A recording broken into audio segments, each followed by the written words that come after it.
बिस्मिल्लाह। अरबी का हम बस थोड़ा सा इंट्रोडक्शन करेंगे, ज़्यादा हम इसको पढ़ेंगे। ओके, मैं कह रहा हूँ आप सेशन लंबा भी कर सकते हैं, हमें आपकी आवाज़ सुनने का जो है ना वो मतलब मज़ा आता है, नो प्रॉब्लम। चले ये आपका बस ज़र्फ है, बस आप पढ़ें। जी ठीक है, ठीक है सर। अब जो अरबिक है वो तीन तीन टाइप्स होती हैं बेसिक। जी, तो अरबिक की तीन टाइप्स होती हैं। Number one is spoken Arabic, इसको डायलैक्टिकल अरबिक अरबिक भी कहते हैं, इनफॉर्मल अरबिक भी कहते हैं और स्ट्रीट अरबिक भी कहते हैं। ये वो अरबिक होती है कि जो आम तौर पर हम बोल चाल में जो अरब लोग जो हैं वो इस्तेमाल कर रहे होते हैं। और ये जो अरबिक होती है ना, ये कल्चर टू कल्चर और वर्ल्ड मैप के हिसाब से अलग अलग कंट्रीज के हिसाब से वेरी करती रहती है। ठीक है। अब जैसे कि कुछ लोग हैं वो कई फ़हालु कहते हैं, अब कुछ जो हैं मेरे ख्याल से फलाहिस हैं शायद, वो चेफ फालिश कहते हैं, और इसी तरह से बहुत सारे कि ये वेरी करती रहती है कल्चर टू कल्चर और जियोग्राफी से जियोग्राफी। ओके, ये पूरे मैं बताता हूँ आपको, एक्सप्लेन कर देता हूँ। जी जी कर। ये अरबिक जहाँ पे बोली जाती है ना, ये इराक से शुरू होती है अरबिक, और ये मोरक्को तक बोली जाती है। और जो इराक का बंदा है ना, मोरक्को वाले बंदे को समझ ही नहीं सकता, इतनी चेंज होती है ये। अभी इसकी मिसाल ये है। ये डायलैक्टिकल डायलैक्टिकल वेरिएशन तो ऐसी है सर, ये मतलब उर्दू लैंग्वेज भी ऐसी ही है। मतलब अगर हाँ आप जी या बिल्कुल पंजाबी लैंग्वेज में कह लें कि मिलती है, वो हम यहाँ जो शहर में बोलते हैं और होते हैं, और आप गाँव में जाते हो एक्सट्रीम लेवल पे इतनी चेंज होते हैं कि आप समझ ही नहीं पाते हो। बिल्कुल। और अरबिक में भी बिल्कुल ऐसे ही है। अभी इसकी मिसाल ये है कि कैफ हालो का बोलते हैं ये हम फॉर्मल में, लेकिन अभी जो मोरक्को के लोग हैं ना वो बोलते हैं शिलोनिच। इसका कोई मीनिंग ही नहीं है फॉर्मल में, बस ये एक स्लैंग बन चुका है। अब्दुल्ला भाई आप कंटिन्यू करें, जी, बस ये मैंने बताना था। बहुत शुक्रिया, जज़ाकल्लाह खैर। और सेकंड पे आती है फॉर्मल अरबिक।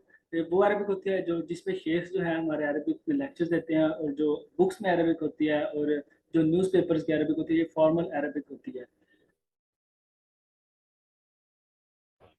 जी, तो नंबर 3 पे आती है ओल्ड अरबिक, इसे क्लासिकल अरबिक और एंशिएंट अरबिक कहते हैं। अल अरबियतुल फुसहतुल कदीमा। अब ये वो अरबिक है जिसमें कुरान नाजिल हुआ था। ये वो अरबिक है जिसमें कुरान नाजिल हुआ था। अब जब हम कुरान को स्टडी करेंगे तो हम उसको स्ट्रीट अरबिक के पर्सपेक्टिव से स्टडी भी नहीं करेंगे। अब अगर किसी को फॉर्मल अरबिक आती है और वो कुरान को स्टडी करेगा तो वो भी कुरान को सही तरीके से स्टडी नहीं कर पाएगा। अगर we really want to study the Quran, we have to dig back, हमें खोदना पड़ेगा, किताबें खोलनी पड़ेंगी पुरानी, और उनमें से जो खालिस एंशिएंट अरबिक और जो क्लासिकल अरबिक है ना उसको निकालना पड़ेगा, जिसे कि अल अरबियतुल फुसहतुल कदीमा कहते हैं। अब एक और बात आखिरी इसके बारे में मैं बता देता हूँ। अब जो अब जो कोई भी कौम होती है ना, हर कौम के पास एक ऐसी चीज होती है, कोई ऐसी मता होती है जिसका उन्हें ना प्राइड होता है, जिस पे उन्हें फख्र होता है, और जिस चीज का उन्हें गुरूर होता है। तो जो अरब लोग थे ना, अरब, उनके पास गुरूर करने के लिए अगर कोई चीज थी ना, तो वो एक उनकी जुबान थी। इसके अलावा उनके पास गुरूर करने के लिए कोई चीज़ नहीं थी, और उनकी ज़ुबान वाकया ही एक कोड की किस्म में बन चुकी थी कि जो कि बाहर वाले लोग जो हैं वो समझ सकते नहीं थे। और ये खालस इतनी हो चुकी थी ना, ये खालस इतनी कैसे हो चुकी थी, क्योंकि इसके साथ इसके अंदर जो आउटसाइड का इन्फ्लुएंस है ना, आउटसाइडर्स का, वो बिल्कुल नहीं था। कि एक साइड पे रोमन एम्पायर है, और दूसरी साइड पे जो कौन सी है, पर्शियन एम्पायर है और एबिसिनियंस हैं, स्टफ। ओके, तो जो अरब थे ये दरमियान में थे, इन पे किसी की हुकूमत नहीं थी। तो इस साइड वाली जो जो थी एम्पायर, वो इसलिए मूव ऑन नहीं करती थी कि ये छोटा सा खिता है, इसके लिए हम जो दूसरे एम्पायर है उनके लिए उनके साथ क्यों जंग करें। और दूसरे जो है वो इसलिए नहीं आते थे कि हम दूसरे एम्पायर के साथ छोटे से जो डेजर्ट है, पीस ऑफ डेजर्ट के लिए हम क्यों जंग करें। तो जो आउटसाइड इन्फ्लुएंस है ना, उसके ना होने की वजह से इनके दरमियान जो है ना एक कोड लैंग्वेज जो है वो जनरेट हो गई, और ये खालस खालस खालस होती चली गई कि इनके पास ये मता बन गई, और इनके पास गुरूर करने के लिए एक चीज़ आ गई जो कि इनकी ज़ुबान थी। अब जब अल्लाह ने कुरान को इस ज़ुबान में नाजिल किया है ना, इनकी कमर तोड़ के रख दी है कि हाँ जी, तुम्हारे पास जो है गुरूर करने के लिए, और तुम्हारी मता है, जो तुम्हारा सबसे बड़ा एसेट है वो तुम्हारी ज़ुबान है, ये लो, मैं तुम्हारी ज़ुबान में ना तुम्हें कुरान देता हूँ। अब इस जैसी 10 सूरतें बना के दिखा दो, 10 नहीं बना सकते, एक सूरत ले आओ, एक सूरत भी नहीं ला सकते, एक आयत ले आओ। लेकिन नहीं, वो कासिर थे लाने से। क्यों? क्योंकि वो डिवाइन पावर जो थी अल्लाह के पास, और जो डिवाइन ब्यूटी है, वो कभी भी एक इंसान जो है वहाँ पे पहुँच नहीं सकता, क्योंकि जो अल्लाह ने अल्फाज का इस्तेमाल और चुनाव किया है वो अल्टीमेट है, उससे बेहतर मुमकिन नहीं था।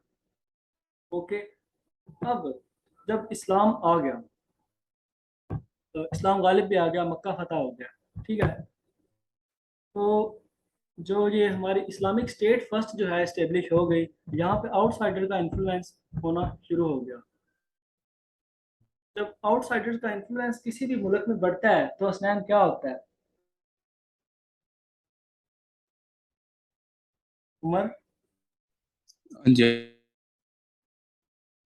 जब भी कभी किसी भी खित्ते में बिल्कुल ऐसे ही है। आउटसाइड का इन्फ्लुएंस बढ़ता है तो क्या होता है? वहाँ की जो जुबान है ना, वो खराब होना शुरू हो जाती है। अब जैसे कि हम अपना ही हिसाब लगा लें, अपना ही देख लें। अब हम उर्दू स्पीकर्स हैं और पाकिस्तान के रहने वाले हैं। अब हमारे उर्दू में हम इस तरह करते हैं कि अगर हमें छोटी सी बात करनी हो तो हम अगर एक दोस्त दूसरे दोस्त से कहता है ना कि यार थोड़ी देर के लिए उर्दू में बात करते हैं, तो वो कहता है यार इस तरह बहुत डिफिकल्ट हो जाता है कि उर्दू की जो होती है ना डिक्शनरी, उसमें कुछ ऐसे अल्फाज होते हैं कि जिनको इस्तेमाल करना और जिनके बारे में हमें पता नहीं होता, और फिर इंग्लिश के अल्फाज की जो है मुख्तलिफ इंसर्शंस करनी पड़ती हैं। देखें अब इस एक जुमले में हमने इंग्लिश के कितने सारे अल्फाज इस्तेमाल किए हैं, हमारी जुबान खालिश ना रही क्योंकि आउटसाइड इन्फ्लुएंस जो है वो बहुत बढ़ चुका है। ठीक है। अब तो सहाबा ने भी ये जो चीज़ है ये नोटिस की थी, उनको पता चल रहा था कि जो हमारी जो जुबान है इट्स गोइंग डाउन, जो अरबिक है इट्स बीइंग कंटामिनेटेड, क्योंकि आउटसाइड का जो इन्फ्लुएंस है वो बहुत ज़्यादा हो चुका है। तो इस चीज़ को मद्देनजर रखते हुए ना साहबा ने तीन किस्म की मूवमेंट्स जो है वो स्टार्ट की थी। सबसे जो पहली मूवमेंट थी वो थी टू प्रोटेक्ट द कुरान, और जो दूसरी मूवमेंट थी वो थी टू प्रोटेक्ट द हदीस, और जो थर्ड मूवमेंट थी वो थी to protect the Arabic language. जब हम वो एंशियंट अरबी की हमारे पास नहीं रहेगी, वो टूल ही हमारे पास नहीं रहेगा कि जिसके थ्रू हम कुरान को समझ सकते हैं, तो फिर हम कुरान में नुक्स निकालेंगे। क्योंकि हम अगर गंदी ग्लासेस पहनते हैं, डर्टी ग्लासेस जिन पर डर्ट होती है, अब हमें जो वे में जो चीज़ें नज़र आ रही होती हैं वो डर्टी नज़र आ रही होती हैं। इसमें उस चीज़ का कोई कसूर है नहीं, उस चीज़ का कोई कसूर नहीं है, लेकिन जो अपनी डर्टी ग्लासेस पहनी हुई है ना, उनके अंदर खराबी है। उन जो डर्टी ग्लासेस की खराबी है उनकी वजह से हम उस चीज़ को ख़राब करना शुरू हो जाते हैं। तो जो उस एंशियंट अरबिक को भी संभाल कर रखना, उस महफूज करना, ये भी एक बड़ा काम था, और अल्हम्दुलिल्लाह उन्होंने वो काम सर अंजाम दिया है। Why is it important to protect the Arabic of desert, ये तो मैंने आपको बता दिया। तो ये था हमारा छोटा सा एक इंट्रोडक्शन अरबिक का। इसके बाद हम अरबिक के लेक्चर की तरफ जाएंगे। यहाँ तक अगर किसी का भी सवाल है तो वो कर सकते हैं। इतने में मैं स्क्रीन शेयर करता हूँ आपके साथ अरबिक के प्रॉपर लेक्चर की। यार बिल्कुल क्लियर आपकी एक्सप्लेनेशन।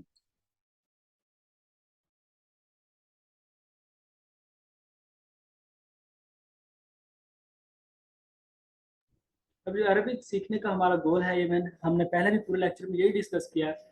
फिर बता देता हूँ कि जब भी हम कभी अल्लाह की किताब को पढ़ते हैं या कोई अल्फाज सुनते हैं, तो हमें उसकी समझ नहीं आती, हमें किसी फ़िल्टर की ज़रूरत पड़ती है। हम चाहते हैं कि हम बिना किसी फ़िल्टर के, बिना किसी और की ग्लासेस पहने डायरेक्ट जो है अल्लाह का कलाम उसको समझ सकें, उसको अप्रिशिएट कर सकें, उससे प्यार कर सकें। और जब आयात सुनाई जाती हैं, आपने एक आयत पढ़ी होगी, सुनी होगी कि जो मोमिनीन होते हैं उनके दिल डर जाते हैं और उनकी आंखों से आंसू जारी हो जाते हैं। हम उस स्टेट पे पहुंचना चाहते हैं, और हम उस स्टेट पे भी पहुंचना चाहते हैं जब हम किसी आयत को देखें तो हम उसको ग्रामेटिकली डिस्क्राइब कर सकें, और जो अल्फाज जिनका चुनाव अल्लाह ने किया है वो डिवाइन क्यों है, और इससे बेहतर जो चुनाव है, इससे बेहतर यहाँ पे अल्फाज का इस्तेमाल है, ये मुमकिन क्यों नहीं है, ये जानने के लिए हम अरबिक को स्टडी करने लगे। अच्छा जी, जब भी हम अब कोई जुबान सीखते हैं ना, तो वो दो चीज़ों से सीखते हैं, जो दो सोर्सेज होते हैं हमारे पास। नंबर वन वोकेबुलरी, और जो नंबर टू है वो हमारे पास होती है ग्रामर। अब हमारा ये जो कोर्स है अरबिक का, इसमें हम वोकेबुलरी को थोड़ा बैक एंड पे रखेंगे, वोकेबुलरी की तरफ बाद में जाएंगे। सीखेंगे ज़रूर वोकेबुलरी, इट इज़ इम्पोर्टेंट, लेकिन सबसे पहले हम ये ग्रामर को सीखेंगे। तो वोकेबुलरी क्या होती है कि अल्लाह ने अल्फाज जो है वो कौन से इस्तेमाल किए हैं, लेकिन जो ग्रामर है वो हमें ये बताएगी जो अल्फाज हैं कैसे इस्तेमाल किए हैं, और इनका जो यहाँ पे इंसर्शन थी और यहाँ पे जो इस्तेमाल है ये डिवाइन कैसे है। Okay, we are starting with the grammar. Allah ताला कुरान में क्या कहते हैं कि वलक़द यस्सरनल कुरआन लिज़िक्र फ़हल मिन मुद्दकिर, कि बेशक मैंने ये कुरान आसान कर दिया है। For sure we have made the Quran easy, मैंने कुरान को आसान कर दिया है। लिज़िक्री, किसके लिए? जिक्र के लिए, याद के लिए। अगर आपका पर्पस तो अल्लाह को याद करना है और अल्लाह के साथ एक कनेक्शन को बिल्ड करना है और अल्लाह के अहकाम पर अमल करना है, तो फिर तो ये कुरान बड़ा आसान है। आपको just what you just have to do is to put a little bit of effort, फार में मुद्दकिर, सिर्फ एक एफर्ट आपने पुट करने है, वो एफर्ट हम करने लगे हैं इंशाअल्लाह। जब भी आप कुरान को खोलते हैं या कुरान का कोई लफ्ज़ सुनते हैं ना, तो वो जो भी लफ्ज़ होता है ना, वो इन 3 कैटेगरीज़ में से किसी एक कैटेगरी के अंदर ज़रूर फॉल कर जाता है। उनमें से नंबर 1 कौन सी है? इस्म, और सेकंड पे आती है फ़ेल, और नंबर 3 पे आती है हर्फ।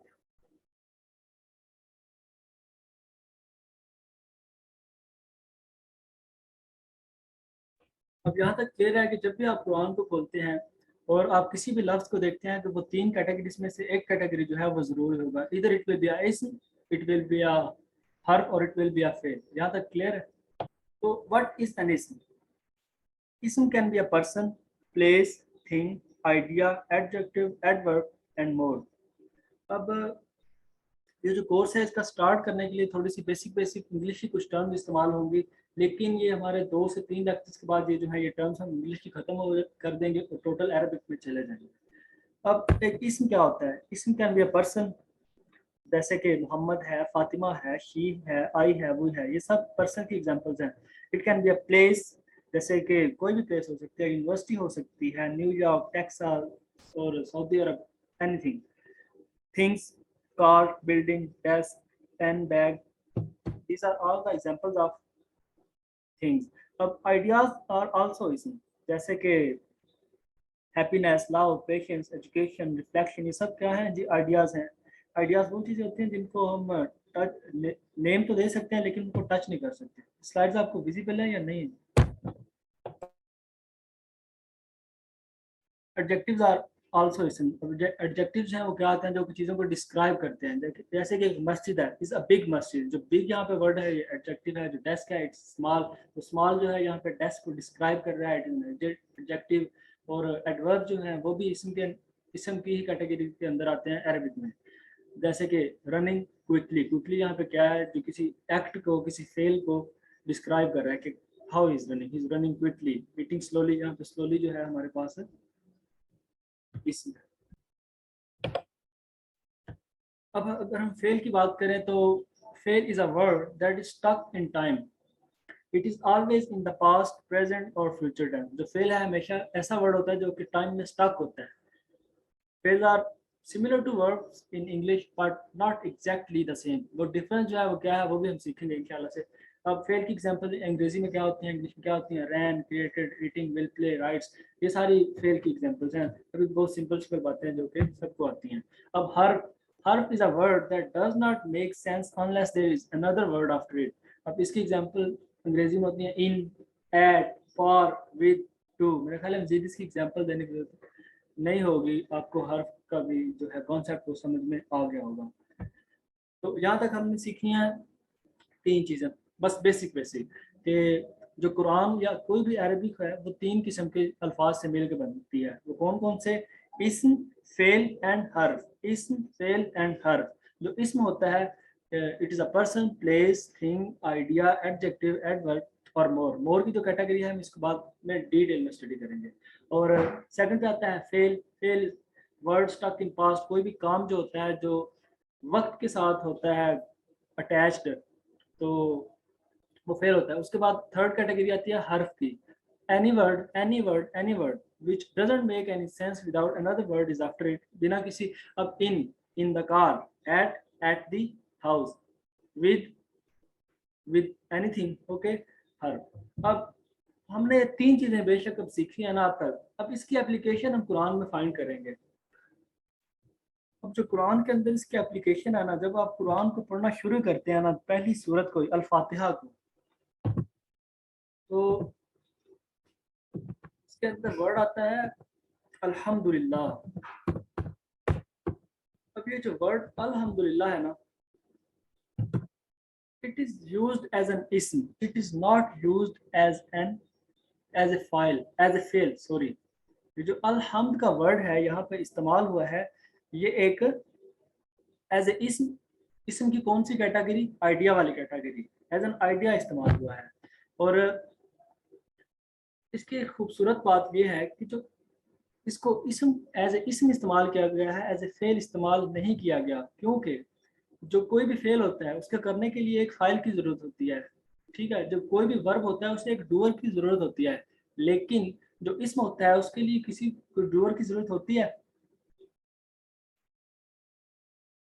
Do we need a doer for an ism to exist? Not at all, not at all. Verb में होती है जरूरत, लेकिन इसम में जरूरत नहीं होती। इसम तो खुद करने वाला होता है अपन से काम। जी बिल्कुल, दैट्स ब्यूटीफुल। ये ब्यूटी है कुरान की। और जो इसम होता है उसको कोई पास्ट टेंस नहीं होता, उसको कोई प्रेजेंट टेंस नहीं होता, उसका फ्यूचर टेंस नहीं होता। कि जो इसम होता है ये ना टाइम के अंदर लिमिटेड नहीं होता। जो फेल होता है it is bounded by time, इसकी लिमिट होती है। तो जो फेल है उसको एक डोर की जरूरत होती है। और एक और बात कि जो अल्लाह है ना, अल्लाह उसको कोई डोर जरूरत, किसी भी डोर की जरूरत नहीं है कि वो उसकी हमद करे, बल्कि हमें जरूरत है कि हम उसकी हमद करें। तो जो अल्लाह की प्रेज है, जो अल्लाह के लिए हम ग्रेटिट्यूड शो करते हैं, it is not bounded by time, it's timeless and it is permanent. ये कोई टाइम के अंदर कैद नहीं है और परमानेंट चीज है। This was application what we learn today. अब जो इसम होता है ना, उसकी आगे से 4 प्रॉपर्टीज होती हैं। इसम की कितनी प्रॉपर्टीज होती हैं? 4 4। Number 1 is status, number 2 is number, and number 3 is gender and then type. Every इसम, कोई भी इसम आप उठा लें, it is from any category, person, place, thing, idea, adjective, adverb और मोर। अब ये 7 कैटेगरीज हैं, इनमें से कोई भी जो इसम होगा ना, उसकी 4 प्रॉपर्टीज जरूर होंगी। उन 4 प्रॉपर्टीज को डिफाइन करना हमारे लिए बहुत जरूरी है। वो 4 प्रॉपर्टीज कौन सी हैं? कि स्टेटस, नंबर, जेंडर और टाइप। अब जो स्टेटस होता है ना, ये हमें बताता है कि जो हमारा इसम है ना, वो रोल कौन सा प्ले कर रहा है इस सेंटेंस के अंदर। और जो हमारा नेक्स्ट लेक्चर होगा वो पूरे का पूरा सिर्फ और सिर्फ स्टेटस पे ही होगा। तो यहाँ तक अगर किसी का कोई सवाल है तो कर ले, फिर मैं आपको टास्क देने हैं उसके बारे में कुछ बताता हूँ, और नेक्स्ट हम कैसे चीज़ों को लेके चलेंगे उसके बारे में थोड़ी सी आपसे बातें करेंगे। और अपना एक्सपीरियंस भी शेयर कर दें कि कहाँ पे इम्प्रूवमेंट की जरूरत है, और किन बातों की समझ आई है और किन बातों की समझ नहीं है। काइंड। नहीं अब्दुल्ला भाई, माशाल्लाह, बहुत ही अच्छी एक्सप्लेनेशन थी आपकी। बहुत मजा आया सुन के। जी उमर भाई, आप और कौन है मीटिंग में? जी मतलब ये ऐसा। ठीक है, बस मतलब ग्रामर में ये था कि मुझे भी शायद यही लग रहा है कि आपको थोड़ी पेज ज्यादा थी, लेकिन उसकी वजह ये भी हो सकती है कि ये कुछ इनिशियल चीजें थी, डेट से आप थोड़ा सा इसको फास्ट लेके चलें। तो बस ये कि अगर जब अरबिक तो कॉम्प्लिकेट होगी, मुश्किल होगी, तो आप थोड़ी सी पेज से मतलब स्लो कर लीजिएगा। नहीं, बाकी तो जहाँ पे ठीक है। चीज़ें, और आज चीज़ें थोड़ी सिंपल थी इसलिए थोड़ी सी पेस मैंने ज़्यादा रखी है। जैसे जैसे कम्प्लेक्सिटी है वो हाँ बढ़ती जाएगी, उसी तरह पेस को स्लो करते जाएंगे, लेकिन कंटेंट जो है हमारा हाँ, बढ़ता बिल्कुल जाएगा। बिल्कुल। एहसान अयाज साहब है हमारे साथ मीटिंग में, क्या आप अनम्यूट कर सकते हैं सर? जी एहसान भाई। ऐसे नयाज हसन भाई, आप आपसे मुखातिब हूँ, जल्ला भाई। जी जी जी भाई। जी भाई, आपको लेक्चर की समझ आई है? जो चीज़ें नहीं आई वो भी बताएं असल कुछ। में सब सो रहे हैं तो इसलिए वो मैं ऑन नहीं कर रहा था। चलें, कोई बात नहीं, कोई बात नहीं, आप सुने फिर कर लेंगे बात। ये थोड़ा टाइम का आई थिंक चलें, टाइम की हम कर लेंगे नहीं, सब। लेक्चर मसला बहुत अच्छा था, समझ आई सर। और सज्जाद भाई आप? और जी जी जबरदस्त, सही समझ आई, अच्छा समझाया। चलें ठीक हो गया। अब मैं आपको बताता हूँ कि आगे हमने क्या करना है।